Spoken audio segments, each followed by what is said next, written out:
Mr. Greedy by Roger Hargreaves. Mr. Greedy liked to eat.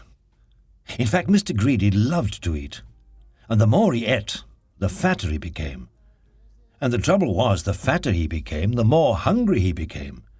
And the more hungry he became, the more he ate. And the more he ate, the fatter he became, and so it went on. Mr. Greedy lived in a house that looked rather like himself. It was a roly-poly sort of a house. One morning, Mr. Greedy awoke rather earlier than usual. He'd been dreaming about food, as usual, and that had made him wake up feeling hungry, as usual. So Mr. Greedy got up, went downstairs, and ate the most enormous breakfast. This is what Mr. Greedy had for his breakfast. Toast, 2 slices, cornflakes, 1 packet, milk, 1 bottle, sugar, 1 bowlful, toast, 3 slices, eggs, 3 boiled, toast, 4 slices, butter, 1 dish, marmalade, 1 pot. When he had finished his enormous breakfast, Mr. Greedy sat back in his chair, smiled a very satisfied smile, and thought. That was a delicious breakfast, he thought to himself. Now I wonder what would be nice to have for lunch. He decided in order to work up an appetite for lunch, he would go for a long walk. That morning, Mr. Greedy walked and walked and walked. Then he discovered a cave. That's funny, he thought. I don't remember seeing that there before. Mr. Greedy, being a curious sort of fellow, decided to explore. He entered the dark cave. Inside, he discovered some giant steps leading upwards. Mr. Greedy, being a curious sort of fellow, decided to climb them. They were very steep and very difficult to climb, but with much huffing and puffing, Mr. Greedy climbed up and up. At the top of the steps, Mr. Greedy came to a door.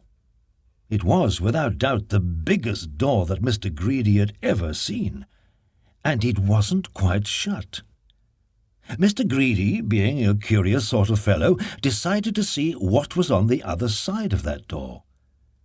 So Mr. Greedy squeezed himself through the crack in the door, and there, before him, was an amazing sight.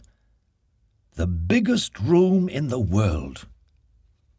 The floor was as big as a field. The table in the middle of the floor was as big as a house, and the chairs around it were as high as trees. Mr. Greedy felt very small.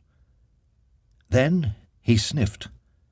Coming from somewhere on top of that gigantic table was the most delicious foody smell that Mr. Greedy had ever smelled.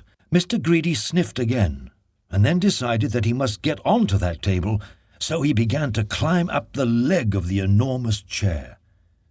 It was very difficult, and it took him a long time, but eventually Mr. Greedy stood on the table. Everything was larger than life. The salt and pepper pots were both as big as pillar boxes.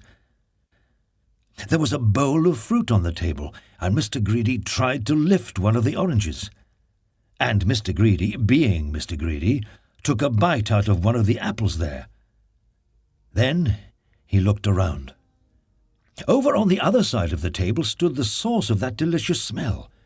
A huge, enormous, gigantic, colossal plate, and on the plate, huge, enormous, gigantic, colossal sausages the size of pillows, and huge, enormous, gigantic, colossal potatoes the size of beach balls, and huge, enormous, gigantic, colossal peas the size of cabbages.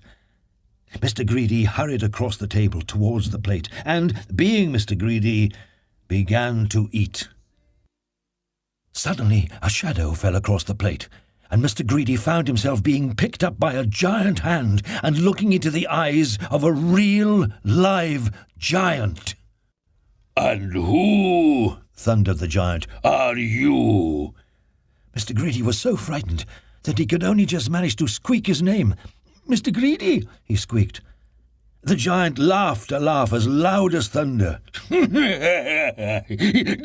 by name and greedy by nature," he bellowed. "Well, I think, Mr. Greedy, that you need to be taught a lesson." And what a lesson it was! The giant made Mr. Greedy eat up everything on that huge, enormous, gigantic, colossal plate. When he had finished, Mr. Greedy felt very ill indeed, as if he would burst at any minute. "Now," said the giant, in a much quieter voice, "do you promise never to be greedy again?" "Oh, yes," moaned Mr. Greedy. "I promise." "Very well," said the giant. "Then I'll let you go." Mr. Greedy climbed down from the table and went out through the door feeling very fat and extremely miserable. And you know something else as well? Mr. Greedy doesn't look like he used to anymore. He now looks thinner, which I think suits him a lot better, don't you? So if you know anybody who's as greedy as Mr. Greedy used to be, you know what to tell them, don't you? Beware of giants.